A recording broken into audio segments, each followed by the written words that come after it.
នេះគឺជា BMW G80 for Competition ជាបេសាចសម័យទំនើបដែលកើតចេញពីមរតក BMW ទសវត្សរ៍មកហើយជាពូជពង្សដែលចាប់ផ្ដើមដោយ E30 Emry ដ៏ល្បីល្បាញដែលត្រូវបានបង្កើតឡើងសម្រាប់ផ្លូវប្រណាំងគួរឲ្យខ្លាចនៅលើដងផ្លូវនិងបានវិវត្តទៅជាអ្វីដែលធំកាច់និងលឿនបែបនេះវាស្ទុះខ្លាំងណាស់បងអូព្រះអើយ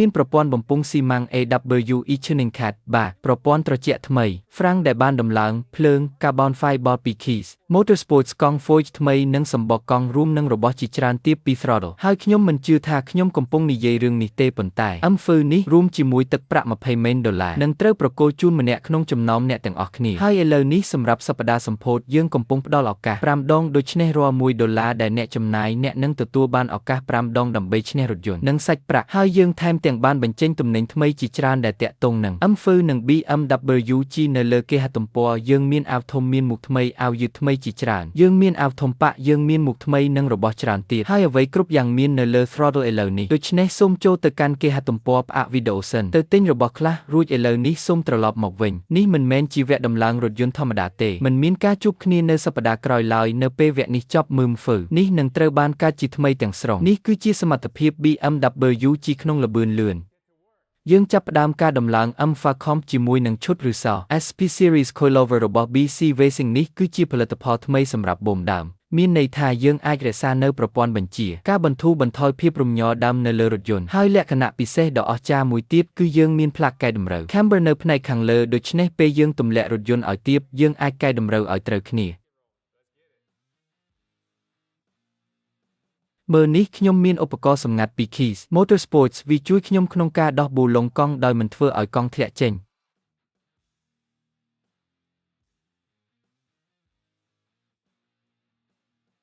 យើងចាប់ផ្ដើមពីផ្នែកខាងក្រោយយើងដោះប៊ូឡុងបូមទម្លាក់ដៃយានដើម្បីដោះឬសោរួចដោះប៊ូឡុងបូមជំនួសដោយ BC Racing Bump Stops ថ្មីរបស់យើងដំឡើងឬសោ BC និងដំឡើងបូមចូលវិញរួចខ្ទាស់ប៊ូឡុងទាំងអស់ចូលគ្នាវិញនោះជាការស្រេចងាយស្រួលណាស់ដូច្នេះយើងបានជំនួសវាទាំងស្រុងជាមួយនឹងឧបករណ៍ BC Racing ថ្មីម្ខាងរួចរាល់ហើយតោះដោះម្ខាងទៀតចេញ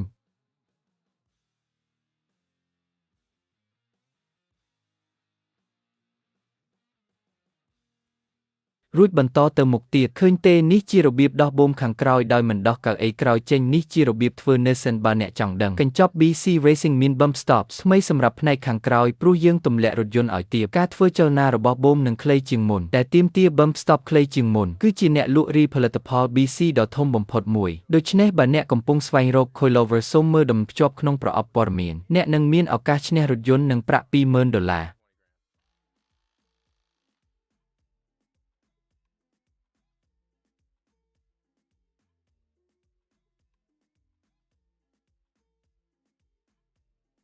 មិនអីទេឥឡូវផ្នែកខាងអ្នកដំណើររួចរាល់ហើយយើងនឹងបន្តទៅផ្នែកខាងអ្នកបើកបរ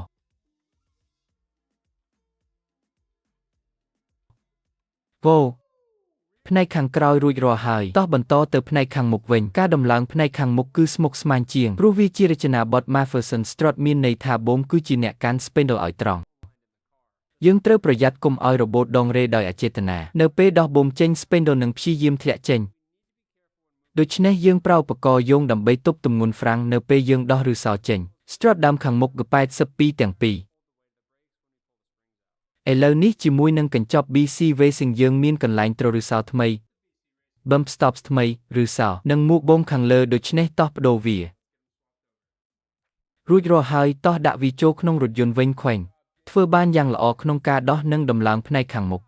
សារ៉ាមកពី AWE ហើយនាងនៅទីនេះដើម្បីជួយយើងដំឡើងបូមនេះចូលវិញហើយយើងក៏មានបំពង់ស៊ីម៉ាំងសម្រាប់រថយន្តនេះដែរតើអ្នកគិតថាចំណាយពេលប៉ុន្មានដើម្បីដាក់វាវិញប្រហែល40នាទីទៀតតើយើងគួរឲ្យសារ៉ាប្រកួតជាមួយខ្វែងទេតោះប្រណាំងគ្នានាឡិកាចាប់ផ្ដើមឥឡូវនេះ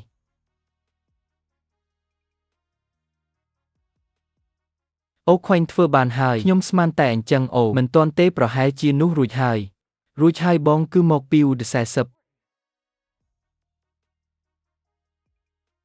មិនអីទេឥឡូវមកពិនិត្យការងាររបស់ខ្វែងហើយខ្ញុំបានរកឃើញប៊ូឡុងនេះនៅធូរនៅឡើយបញ្ឈប់ការប្រកួតខ្វែងចាញ់ហើយសារ៉ាគឺជាអ្នកឈ្នះដោយស្វ័យប្រវត្តិ ឥឡូវបូមរួចរាល់ហើយដល់ពេលសម្រាប់កង់ឥឡូវបូមរួចរាល់ហើយដល់ពេលសម្រាប់កង់និងសម្បកកង់ថ្មីហើយយើងមានឈុត Watsons 2102នេះគឺជាពណ៌អាលុយមីញ៉ូមដ៏ស្រស់ស្អាតហើយយើងកំពុងប្រើ Falcon 510ទាំង4គ្រាប់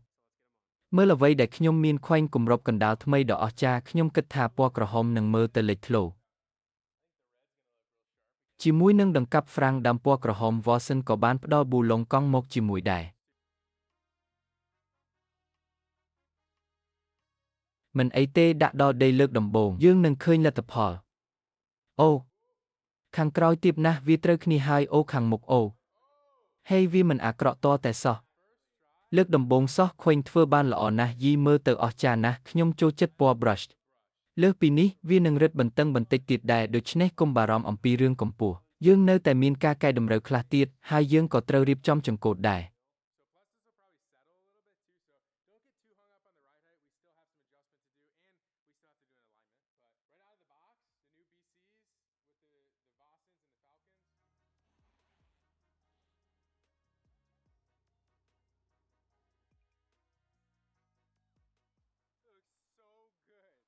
មើលទៅស្អាតណាស់ខ្ញុំចូលចិត្តកង់ទាំងនេះខ្លាំងណាស់ទាំងពីរគ្រឿងតែម្ដងវាល្អឥតខ្ចោះคล้ายជារថយន្តខុសគ្នាទាំងស្រុងការបដូរកង់ផ្លាស់ប្ដូរគ្រប់យ៉ាងឥឡូវនេះយើងនឹងបន្តទៅប្រព័ន្ធបំពង់ស៊ីម៉ាំងវិញ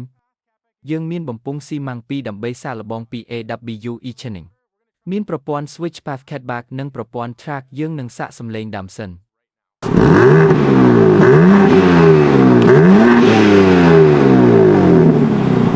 មិនកើតទេវានៅស្ងាត់ពេកហេតុអ្វីបានជាសំឡេងវាមិនសូវពីរោះអញ្ចឹង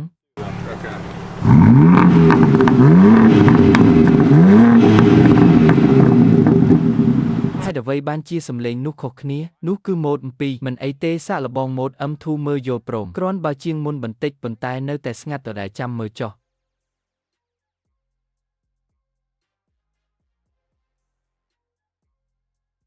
អ្នកទាំងអស់គ្នាចាំមើលចុះយើងនឹងនាំភាពអស្ចារ្យមកជូនសុំពេលមួយផ្លែតនេះគឺជាប្រព័ន្ធបំពង់ស៊ីម៉ាំង AWE Switch Path ហើយយើងមានក្បាលបំពង់ពណ៌ខ្មៅពេជ្រយើងកំពុងបន្ថែមឧបករណ៍បញ្ជា valve របស់ Keys ដើម្បីឲ្យយើងអាចបើកនិងបិទ valve ដោយគ្រាន់តែចុចប៊ូតុងដំបូងឡើយយើងត្រូវដោះរបារខ្វែងចេញយើងត្រូវទម្លាក់បំពង់ស៊ីម៉ាំងចុះបន្តិចហើយយើងនឹងកាត់ផ្នែកនៅទីនេះឲ្យខ្ញុំដោះនេះចេញសិនខ្ញុំជាអ្នកត្រួតពិនិត្យ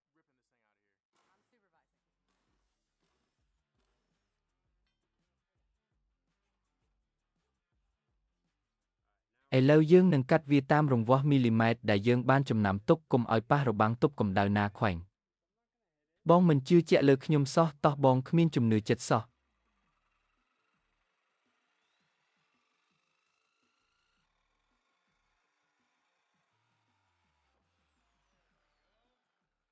ល្អណាស់ធ្វើបានល្អខ្វែងគាត់មិនបានមើលឲ្យច្បាស់ទេខ្ញុំមើលតើអូមិនអីទេវាមិនអីទេកុំមើលត្រង់នឹងក្រៅពីនឹងគឺមិនអីទេ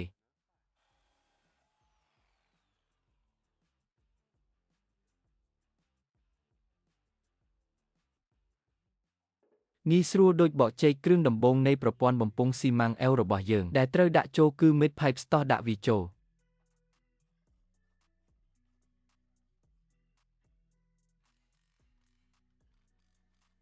គ្រឿងបន្ទាប់គឺផ្នែក X វាពិតជាលយណាស់នេះគឺជាហេតុផលមួយដែលធ្វើឲ្យសំឡេងវាពីរោះខ្លាំងវានឹងត្រូវដាក់នៅទីនោះ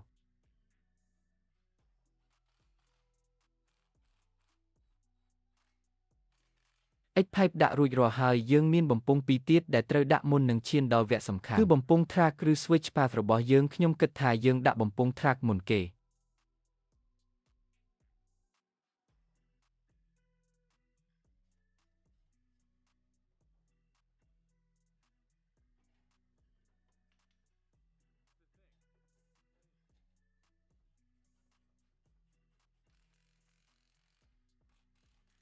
មើលទៅគ្រាន់បើដែរយើងត្រូវរៀបចំក្បាលបំពង់នៅខាងនេះបន្តិចខ្ញុំមិនស្អប់ពណ៌ក្រូមេទេឥឡូវចង់បានពណ៌ក្រូមេសម្រាប់រថយន្តខ្ញុំដែរហើយរួចរាល់ហើយយើងត្រៀមខ្លួនដាក់វាចុះដល់ដីជាលើកដំបូងដើម្បីស្ដាប់សំឡេងបំពង់ស៊ីម៉ាំង AWE track ត្រៀមខ្លួនហើយឬនៅបាត់យល់ព្រមចាប់ផ្ដើមទៅ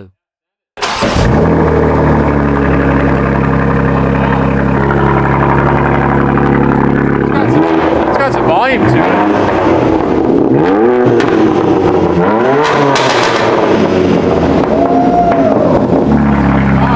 លេងពីរោះណាស់បងសំឡេងវាមិនសូវខ្លាំងទេនៅក្នុងនេះខ្ញុំអាចជឿសំឡេងរំពងប៉ុណ្ That ណឹ was ង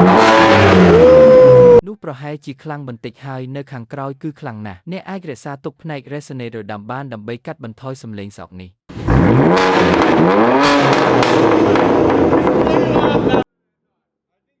ខ្ញុំគិតថាអ្នកឲ្យកែខ្លាំងជាងគាត់បងខ្ញុំឡើងដល់ 6000 RPM ដែរតើ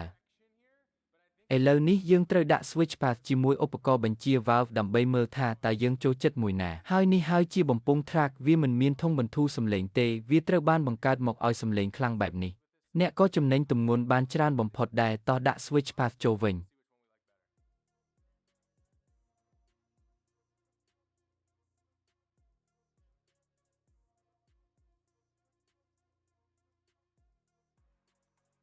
បំពង់ switch path ដំឡើងរួចរាល់ហើយឥឡូវនៅសល់រឿងមួយទៀតមុនពេលបញ្ឆេះវានេះគឺជាឧបករណ៍បញ្ជា valve របស់ Keys គួរតែចំណាយពេលមិនលើសពី5នាទី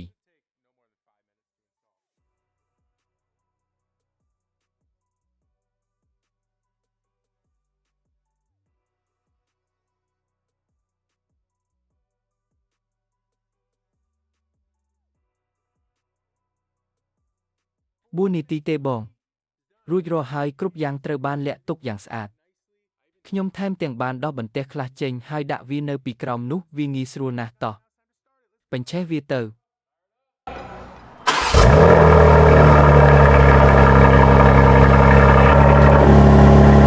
That's pretty sick. So that's closed. ពិតជាលុយណាស់នោះគឺបិទនោះគឺបើកលុយណាស់ Now try.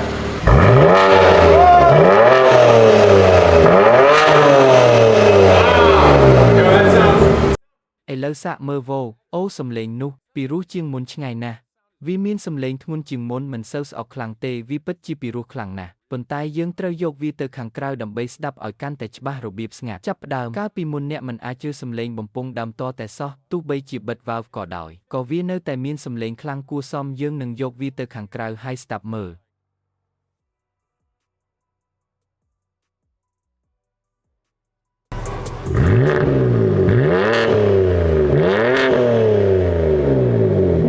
ហើយនោះគឺជាអ្វីដែលខ្ញុំបាននិយាយប្រាប់អ្នករាល់គ្នាអ្នកអាចធ្វើឲ្យសំឡេងដាំពីរោះបានប្រសិនបើអ្នកមានជំនួយ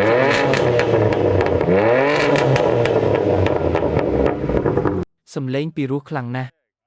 សំឡេងផ្ទុះខ្លាំងបំផុតហើយអ្នកមាន valve លើវាដូច្នេះអ្នកអាចបិទវាបានដើម្បីកុំឲ្យវាខ្លាំងរំខានពេកល្អឥតខ្ចោះ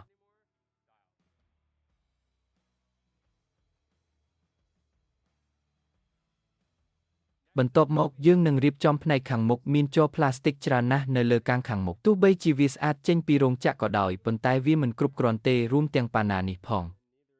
យើងមានគ្រឿងតុបតែងកាបូនផ្នែកខាងមុខមួយចំនួនពី Keys Motorsports ហើយវានឹងជួយរៀបចំផ្នែកខាងមុខនៃរថយន្តនេះឲ្យមើលទៅដូចជារថយន្តពិតប្រាកដការតុបតែងផ្នែកខាងមុខលើ G80 របស់ Event គឺជាផ្នែកមួយដែលខ្ញុំចូលចិត្តបំផុតព្រោះវាធ្វើឲ្យផ្នែកខាងមុខកាន់តែអស្ចារ្យការរចនាប្រហោងខ្យល់គឺល្អជាងរបស់ដើមឆ្ងាយណាស់ហើយជាការពិតណាស់ជំហានដំបូងគឺត្រូវដោះកាំងមុខចេញដូច្នេះតោះដោះវាចេញ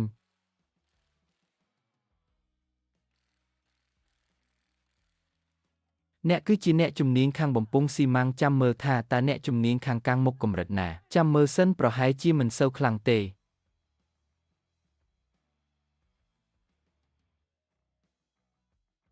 ការដោះកាំងដើមចេញគឺងាយស្រួលឥឡូវនេះយើងត្រូវដោះប៉ាណាចេញដែលវាពិបាកបន្តិចយើងត្រូវដោះសិនសទាំងអស់ចេញរុះរើខ្សែភ្លើងរួចហើយដោះកន្លេសជ័រតូចទាំងនេះកាំងមុខងាយស្រួលដោះជាងអ្វីដែលខ្ញុំគិតផ្នែកនេះធ្វើឲ្យខ្ញុំបារម្ភប៉ុន្តែយើងនឹងប្រុងប្រយ័ត្នចាំមើលថាយើងអាចធ្វើបានកម្រិតណា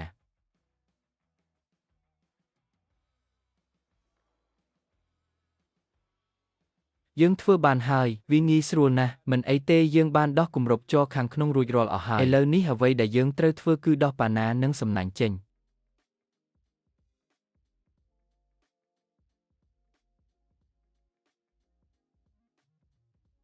មិនអីទេរាល់គ្រឿងប៉ាណាដើមត្រូវបានដោះចេញអស់ហើយឥឡូវដល់ពេលដំឡើងកាបូនរបស់ Keys ហើយនេះគឺជាអ្វីដែលវាមើលទៅគួរតែអញ្ចឹងតាំងពីចេញពីរោងចក្រ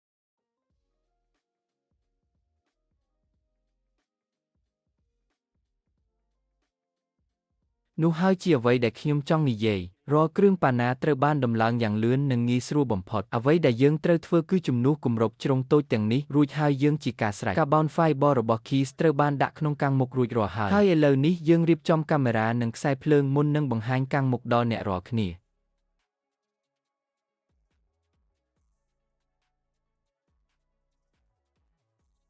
កាំងមុខបានរួចរាល់ទាំងស្រុងហើយតើអ្នកយល់យ៉ាងណាដែរវាមើលទៅអស្ចារ្យណាស់កាបូនជាមួយពណ៌ប្រផេះស្រឡាញ់ខ្លាំងណាស់ការរចនាប៉ាណានេះគឺមានការជែកដេញដល់គ្នាច្រើនមនុស្សជាច្រើនមិនចូលចិត្តវាទេប៉ុន្តែការបន្ថែមភាពសាមញ្ញជាមួយកាបូន fiber ធ្វើឲ្យវាមើលទៅស្អាតជាងមុនខ្ញុំយល់ស្របទាំងស្រុងនៅពេលអ្នករៀបចំប្រព័ន្ធត្រជាក់រួចរាល់អ្នកអាចដាក់វាវិញបានព្រោះខ្ញុំត្រូវទៅហើយរីករាយណាស់ដែលបានធ្វើការជាមួយអ្នកអរគុណសារ៉េសត្រូវទៅជិះយន្តហោះហើយលាហើយអ្នកទាំងអស់គ្នាគ្រឿងចុងក្រោយរបស់ Keys គឺបូម៉ត់កាំងមុខយើងត្រូវខ្ទាស់វាជាប់នឹងកាំងយើងមានការងារខ្លះទៀតត្រូវធ្វើក្រោមគ្រប់ម៉ាស៊ីនគឺឈុតប្រព័ន្ធត្រជាក់ Case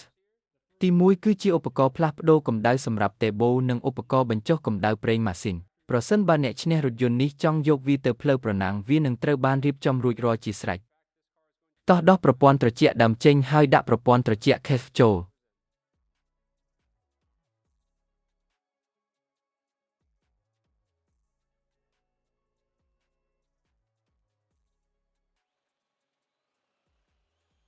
អ្នករួចរាល់ជាមួយអានឹងហើយមែនទេ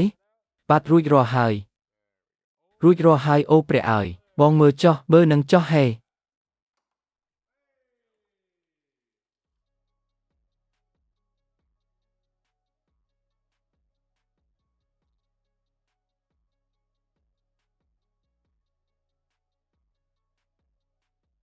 ទុយឧបករណ៍ផ្លាស់ប្ដូរកម្ដៅត្រូវបានដាក់ចូលហើយឥឡូវបន្តទៅឧបករណ៍បញ្ចុះកម្ដៅប្រេងវិញរបស់ដើមវាមានស្នាមកំពិតខ្ទេចខ្ទីនិងពេញដោយកម្ទេចកំទីវាមិនអាចបញ្ចុះកម្ដៅអ្វីបានទេយើងនឹងដំឡើងឧបករណ៍ធំជាងមុនដែលមានសមត្ថភាពខ្លាំងជាងមុនដើម្បីរក្សាយន្តឲ្យត្រជាក់នេះគឺជាគម្របការពារដែលរឹងមាំបំផុតដែលខ្ញុំមិនធ្លាប់ឃើញវាពិតជារឹងមាំណាស់បង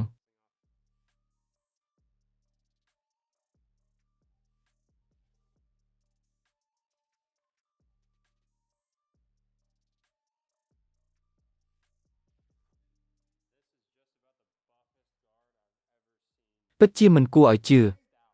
ស្ដាប់សំឡេងវាចុះ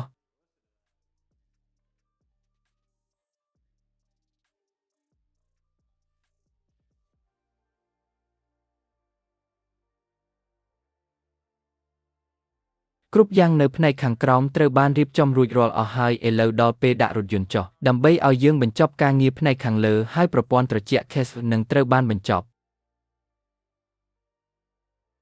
ឥឡូវយើងចូលទៅក្នុងបន្ទប់ម៉ាស៊ីនរបស់ដើមគ្រាន់តែជាដែកធម្មតាប៉ុណ្ណោះខណៈដែល F80 មានរបារទប់លំនឹង Carbon Fiber ដើមដ៏ស្រស់ស្អាតយើងនឹងជំនួសរបារទប់លំនឹងដើមជាមួយនឹងរបារ Carbon Fiber ពី Keys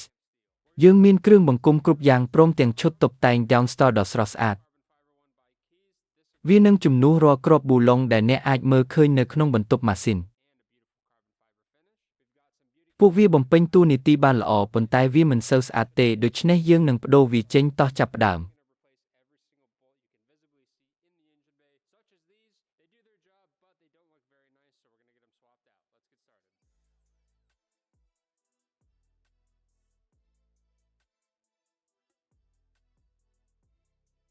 គ្រឿងតុបតែង Downstar ជិតរួចរាល់អស់ហើយឥឡូវយើងបន្តទៅរបារទប់លំនឹងវិញយើងនឹងដោះរបារដើមចេញដាក់របារ Keys ចូលរួចចាប់ផ្ដើមបន្ថែមគ្រឿង Downstar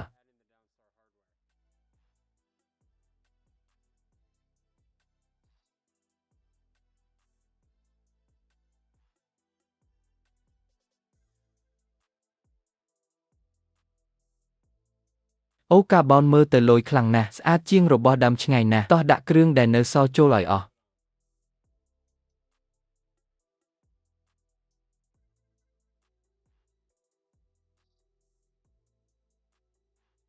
ការកែប្រែតែប៉ុន្មានមុខក្រោមគ្រប់ម៉ាស៊ីនគឺគ្រប់គ្រាន់ដើម្បីធ្វើឲ្យរថយន្តកាន់តែលេចធ្លោខ្ញុំចូលចិត្តកាបូននិងពណ៌ខៀវពី Blackline ហើយគ្រឿងតុបតែង Downstar គឺអស្ចារ្យបន្ទាប់មកយើងនឹងបដូរចង្គៀងមុខព្រោះចង្គៀងដែលមកជាមួយរថយន្តនេះគឺខ្ទេចខ្ទីអស់ហើយយើងមានឈុតចង្គៀងមុខ Bayoptic Snake Ears ខ្ញុំចូលចិត្តការរចនានេះណាស់វាមានរចនាបថដូចជា model XO ហើយវាមើលទៅលយខ្លាំងណាស់តាមរូបភាពវាមើលទៅពិតជាអស្ចារ្យណាស់ហើយចង្គៀងចាស់នេះសម្បូរដោយស្នាមអំបែងថ្មវាជាស្នាមអំបែងថ្មពិតប្រាកដនៅលើចង្គៀងតោះដោះរ របស់ដើមចេញដើម្បីដំឡើងអាថ្មីចូលចង្គៀងមុខត្រូវបានរៀបចំរួចរាល់វាមើលទៅអស្ចារ្យណាស់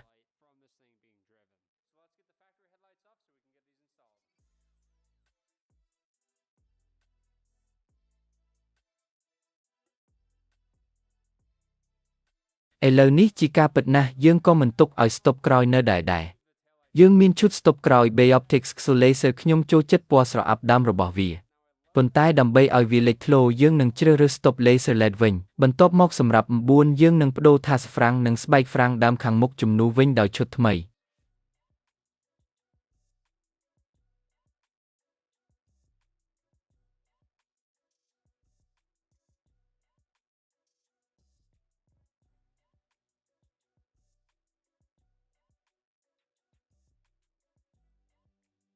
ពី Tarox ព្រមទាំងឈុតបដូរខ្ចៅកង់របស់ Motorsport Hardware ផងដែរវានឹងធ្វើឲ្យការដោះកង់កាន់តែងាយស្រួលនិងលយការដោះដង្កាប់ហ្វ្រាំងគឺងាយស្រួលណាស់គ្រាន់តែមានប៊ូឡុងពីរនៅត្រង់នេះនិងខាងក្រោមឲ្យខ្ញុំដោះវាចេញរួចហើយដង្កាប់ហ្វ្រាំងនឹងរុញចេញមកក្រៅបានយ៉ាងងាយរួចរាល់ថាសហ្វ្រាំងទី1ត្រូវបានដោះចេញហើយឥឡូវតោះបដូរស្បែកហ្វ្រាំងវិញខ្ញុំត្រូវបានហៅមកជួយខ្លះជាមួយ BMW នៅទីនេះខ្ញុំនឹងដោះដង្កាប់ហ្វ្រាំងខាងឆ្វេង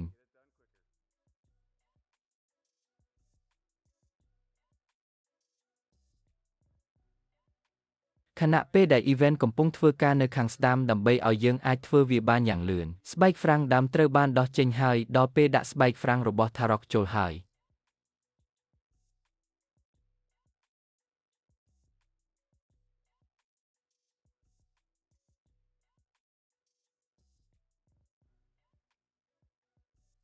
អ្វីដែលយើងចូលចិត្តធ្វើបំផុតលើរថយន្តអឺរ៉ុបគឺការបដូរពីប៊ូឡុងធម្មតាទៅជាខ្ចៅកង់វាមានភាពរឹងមាំជាងប៊ូឡុងចាស់ឆ្ងាយណាស់ដូច្នេះតោះដាក់វាចូល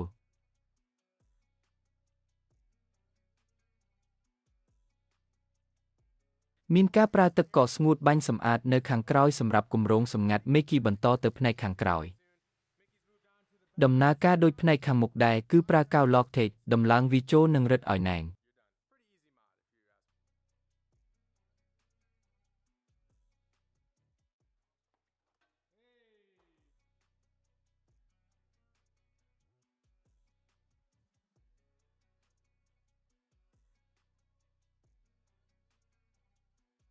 មើលទៅដូចជា M4 របស់យើងធ្លាប់បោកប៉ះជាមួយខឿនផ្លូវធ្វើឲ្យបែកកាំងខាងក្រោមបន្តិចនិងបានធ្វើឲ្យរ៉ាដានៅទីនេះរមួលបន្តិចយើងបានកម្មង់គ្រឿងថ្មីពី BMW រួចរាល់ហើយយើងមានគ្រឿងបន្លាស់ថ្មីមកពី BMW ផ្ទាល់ដូច្នេះគ្មានគ្រឿងបាក់បែកទៀតទេនៅផ្នែកខាងមុខអ្នកដែលឈ្នះរថយន្តនេះនឹងទទួលបានរបស់ដែលមានគុណភាពខ្ពស់បំផុតខ្ញុំនិង Mickey បានជួសជុលផ្នែកខាងមុខរួចរាល់និងត្រៀមខ្លួនជាស្រេចរាល់គ្រឿងថ្មីមើលទៅស្អាតជាងមុនឆ្ងាយណាស់ហើយវាត្រៀមខ្លួនសម្រាប់ដាក់កាំងមុខហើយ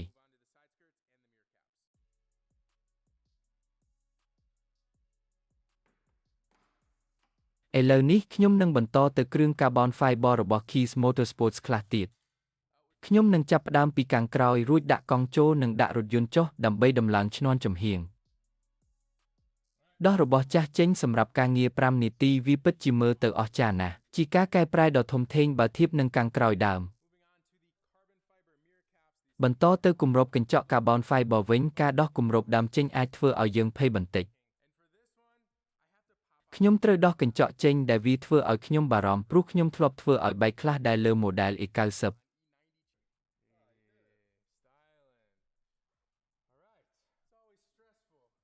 ត្រូវដោះអំពូលស៊ីញ៉ូរបស់យើងចេញរួចរាល់ហើយគម្របដោះចេញហើយខ្ញុំនឹងបដូរស៊ីញ៉ូទៅដាក់ក្នុងគម្របថ្មីរួចរាល់យ៉ាងងាយស្រួលបំផុត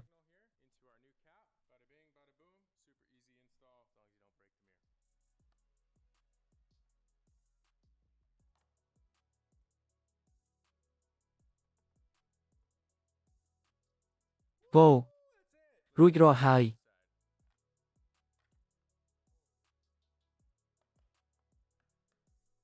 តោះបន្តទៅផ្នែកខាងអ្នកបើកបរវិញគម្របកញ្ចក់រួចរាល់អស់ហើយតោះបន្តទៅព្រុយត្រីឆ្លាមនៅលើដំបូលវិញរួចរាល់ហើយបងមួយនឹងចប់ហើយឥឡូវយើងនឹងរៀបចំកាំងមុខ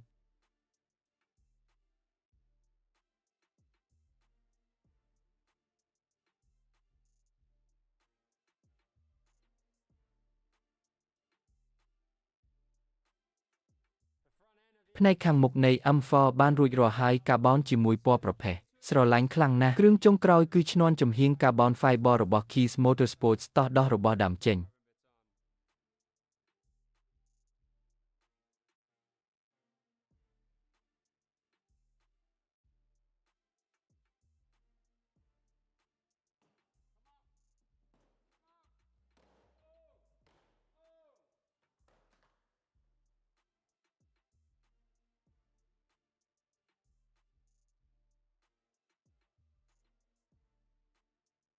Event បានទិញប៊ូឡុងជ័រ Revenet បែប worm វាពិតជាលយនិងងាយស្រួលប្រើខ្លាំងណាស់គ្រាន់តែដាក់វាចូលរួចកាត់កន្ទុយវាចេញជាការស្រេចឈ្នាន់និងត្រូវខ្ទាស់ជាប់យ៉ាងណែនល្អ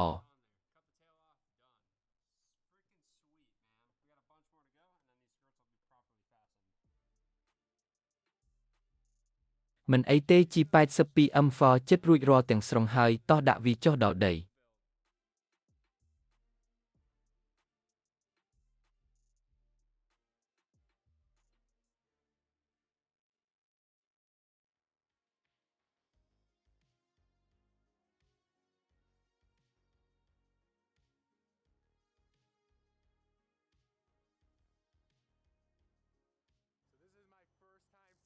ហើយយកទៅខាងក្រៅដើម្បីមើលលទ្ធផលចុងក្រោយនៃការដំឡើងនេះ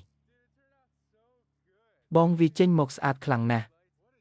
ចង្គៀងមុខថ្មីពណ៌លឿងពិតជាលយនិងលេចធ្លោខ្លាំងណាស់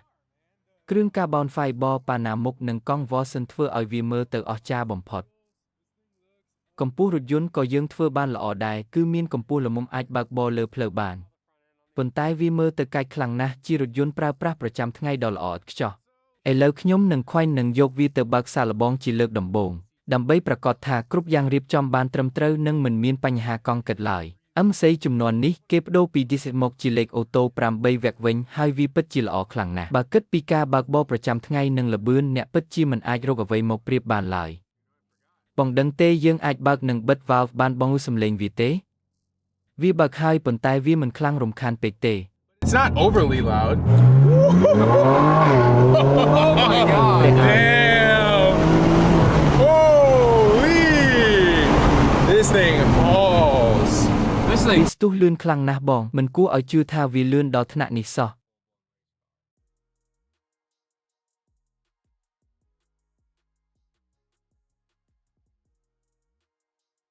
ប្រព័ន្ធបើកបរវិលកង់ទាំង4ពិតជាខ្លាំងមែនគឺវាគ្រាន់តែស្ទុះទៅមុខតែម្ដងខ្ញុំពិតជាចង់ដឹងណាស់ថាវាអាចធ្វើបានកម្រិតណាពេលទៅបារ៉ូណាវាប្រហែលជាអាចក្លាយជារថយន្តដែលលឿនបំផុតមួយការបើកបរល្បងពិតជាទទួលបានជោគជ័យសីតុណ្ហភាពមើលទៅល្អពេលដាក់ម៉ូដ M2 ខ្ញុំក៏សម្គាល់ឃើញថាបូមមានអារម្មណ៍ខុសប្លែកពីមុនប្រព័ន្ធ BCS ថ្មីអនុញ្ញាតឲ្យរក្សានៅរាល់ការបញ្ជាបូមដើមនិងម៉ូដ Sportវាគឺជាទល់ឲ្យភាពដ៏ល្អព្រោះអ្នកអាចមានមុខងារទំនើបនិងអារម្មណ៍ឬសារល្អជាងមុនសង្ឃឹមថាអ្នកទាំងអស់គ្នាពេញចិត្តនឹងការដំឡើង G82 M4 នេះការផ្សងសំណាងបានចាប់ផ្ដើមហើយសូមប្រញាប់ចូលរួមដើម្បីឈ្នះរថយន្តនិងសាច់ប្រាក់$20,000អរគុណសម្រាប់ការទស្សនា